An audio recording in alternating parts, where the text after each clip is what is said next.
Hello दोस्तों, कैसे हैं आप सब लोग। उम्मीद करता हूं काफी अच्छे होंगे। कल 3 अगस्त मंडे को दो आईपीओ है, जूनिपर आईपीओ और एमवी इलेक्ट्रो सिस्टम आईपीओ। इन दोनों आईपीओ में अप्लाई करने के लिए आखिरी दिन है, तो फाइनल अपडेट जानेंगे। उसके अलावा कल मनीपाल आईपीओ का अलॉटमेंट स्टेटस वगैरह भी आने वाला है, और बाकी जो अपकमिंग आईपीओ वगैरह है उनकी हम जानकारी लेंगे इस वीडियो के अंदर। वीडियो शुरू करने से पहले टेलीग्राम, इंस्टाग्राम, व्हाट्सएप, फेसबुक सबकी लिंक डिस्क्रिप्शन के अंदर है, ज्वाइन करके रख लीजिए ताकि छोटा मोटा अपडेट और जानकारी मिलती रहे। और देखिए दोस्तों, मैं इस वीडियो के अंदर आपकी सारी चीजें क्लियर करूंगा। डिसीजन आपको अपनी रिस्क, अपना एनालिसिस लगा के बनाना। मेरी तरफ से कोई भी बाय और सेल का रेकमेंडेशन नहीं होगा। तो सबसे पहले जो दो आईपीओ हैं, जूनिपर आईपीओ और एमवी इलेक्ट्रो सिस्टम आईपीओ, दोनों पर फाइनल अपडेट जान लेते हैं। सबसे पहले जानते हैं जूनिपर आईपीओ पर फाइनल अपडेट क्या है। तो देखिए, लिस्टिंग एज लॉन्ग टर्म दोनों के हिसाब से अप्लाई करने के लिए दो अलग अलग कैटेगरी के लोग होते हैं। कोई लिस्टिंग गेंस के लिए अप्लाई करता है, लॉन्ग टर्म के लिए अप्लाई करता है। तो सबसे पहले लिस्टिंग गेंस के लिए जान लेते हैं। हम जनरली 4 पैरामीटर्स देखते हैं। ये सिर्फ अभी का डेटा देखते हैं और अभी की कंडीशन में डिमांड वगैरह देखते हैं, उसके अलावा कुछ नहीं है। इसके भरोसे आपको नहीं रहना, डिसीजन आपको खुद को बनाना है। तो सबसे पहली चीज देखते हैं जीएमपी, जो कि एक अंदाजा है, ठीक है, ग्रे मार्केट के अंदर क्या डिमांड चल रही है। तो अभी इसकी जो जीएमपी चल रही है 1% के आसपास, सिर्फ 1%, ₹3 पर शेयर जीएमपी बता रही है। तो डिमांड काफी कम है। तो जीएमपी के मामले में मैं इसको 0 पॉइंट देना चाहूंगा। जनरली 20% होती तो 1 पॉइंट देते हैं, 10% होती तो आधा पॉइंट, और फिर उससे नीचे होती तो 0 पॉइंट। फिर बात आती है वैल्यूएशंस की। तो वैल्यूएशंस इसकी P wise, price to book wise okay okay है, ज्यादा सस्ती नहीं कह सकते, तो उसके अंदर आधा पॉइंट इसको मिलता है। फिर बात आती है एंकर लिस्ट की। एंकर लिस्ट ठीक आई है, कह सकते हैं कि भाई हमने जिसको रेटिंग दी थी 6, 6.5 जैसी रेटिंग, तो लगभग इसको आधा पॉइंट हम दे सकते हैं। फिर बात आती है सब्सक्रिप्शन की। सब्सक्रिप्शन 2 दिन के अंदर 0.47 टाइम्स ये सब्सक्राइब हुआ है। अब देखिए, आखिरी दिन हमें ज्यादा सब्सक्रिप्शन देखने को मिलेगा, जो क्यूआईबीज की तरफ से हो सकता है। अभी भी क्यूआईबीज की बदौलत ही ये सब्सक्रिप्शन हमें देखने को मिला है। बाकी जो पोर्शन है रिटेल और एचएनआई पोर्शन, बहुत कम सब्सक्रिप्शन देखने को मिला है, के अंदर भी लगभग आधा पॉइंट मिल जाता है। तो अब यूं मान के चले मैक्सिमम इसके जो 4 में से पॉइंट बन रहे हैं, 1.5 2 होता है तो न्यूट्रल जैसा, 2 से ज्यादा होता है तो लो रिस्क, 2 से कम है तो थोड़ा हाई रिस्क ये नजर आ रहा है। ये पॉइंट्स हाई रिस्क नजर आ रहे हैं। बाकी अब आप लोग सोचिए कि आपको क्या करना, अप्लाई करेंगे नहीं करेंगे, कमेंट करके जरूर बताइएगा। तो इसके पैरामीटर्स थोड़े रिस्की नजर आ रहे हैं। अब बात करते हैं लॉन्ग टर्म के हिसाब से। तो लॉन्ग टर्म के हिसाब से हम इसके पॉजिटिव्स और नेगेटिव्स देख लेते हैं, ऐसे थोड़ी क्लैरिटी आ जाएगी आपको। पॉजिटिव में देखिए, जो सेक्टर इसका एक अच्छा है कि भाई रिन्यूएबल एनर्जी सेक्टर से बिजली बनाती है, और लॉन्ग टर्म एग्रीमेंट के जरिए क्या है कि ये जो गवर्नमेंट जो कंपनियां होती है उनको सेल करती है। ठीक है, अच्छी बात है कि लंबा एग्रीमेंट रहता है, रेवेन्यू वगैरह जनरेट होता रहता है कंटिन्यू, तो काफी साल ये जो बिजनेस है वो चलता रहता है, और इसका पैसा भी थोड़ा लंबे समय में बनता है। ठीक है, अभी ये क्या कि थोड़ा यूं मान के चल डेवलपमेंट मोड के अंदर है। इन्होंने उधारी ली है, जो डेट होता है वो लिया है, और डेवलप की कर रही है। जो सोलर पार्क है, विंड पार्क है, वो तो उससे क्या है कि ये डेवलप करेगी, उसके बाद रेवेन्यू वगैरह जनरेट होगा। आने वाले टाइम में इस पर असर देखने को मिलेगा, जो रेवेन्यू प्रॉफिट का ग्रोथ है वो आने वाले टाइम में देखने को मिलेगी, ये चीज है। बाकी पूरा फ्रेश इश्यू है। ठीक है, थोड़ा बहुत आईपीओ आईपीओ के अंदर है, अपना डेट वगैरह पे करेगी फ्रेश इश्यू के जरिए, बट वो इतना ज्यादा काफी नहीं होगा। अब नेगेटिव्स क्या है। नेगेटिव्स देखिए, एक ही बड़ा जो ज्यादा लगे नेगेटिव लगा वो डेट, उधारी काफी ज्यादा है।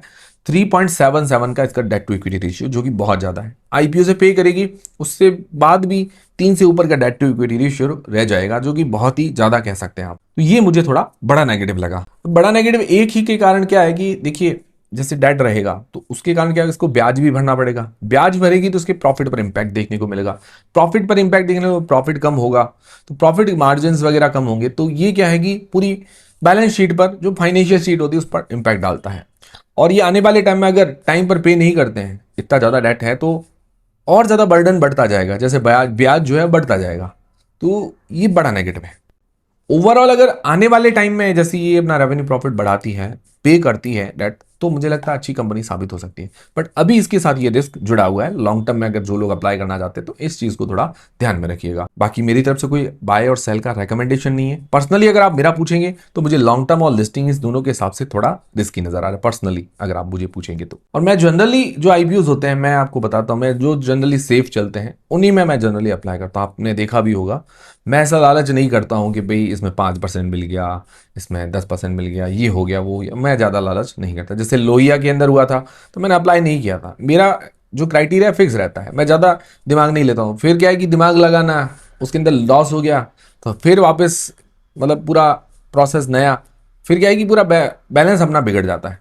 अपने को लगता है ये सेफ है, बस सेफली अप्लाई कर लिया, नहीं है तो छोड़ दिया। ऐसे ज़्यादा दिमाग नहीं लगाने के बाद में इसके अंदर प्रॉफिट हो गया तो तो वो आप सोच लीजिए आपको क्या करना है, कैसे करना है, आपको डिसीजन बनाना है, ठीक है। फिर दोस्तों एमवी इलेक्ट्रो सिस्टम आईपीओ, इसके अंदर भी 4 पैरामीटर्स लिस्टिंग गेन्स के हिसाब से जान लेते हैं। तो अभी जो जीएमपी है वो 25% के आसपास चल रही है, 110 रुपए पर शेयर। तो जीएमपी के मामले में पूरा इसको 1 पॉइंट मिल जाता है। वैल्यूएशंस ओके ओके है, ज्यादा सस्ती नहीं है और ज्यादा महंगी भी नहीं है, आधा पॉइंट वैल्यूएशंस के अंदर। एंकर लिस्ट ठीक ठीक है, तो उसके अंदर 0 पॉइंट अभी देते हैं, मतलब क्योंकि जो रेटिंग है वो 5 से कम थी।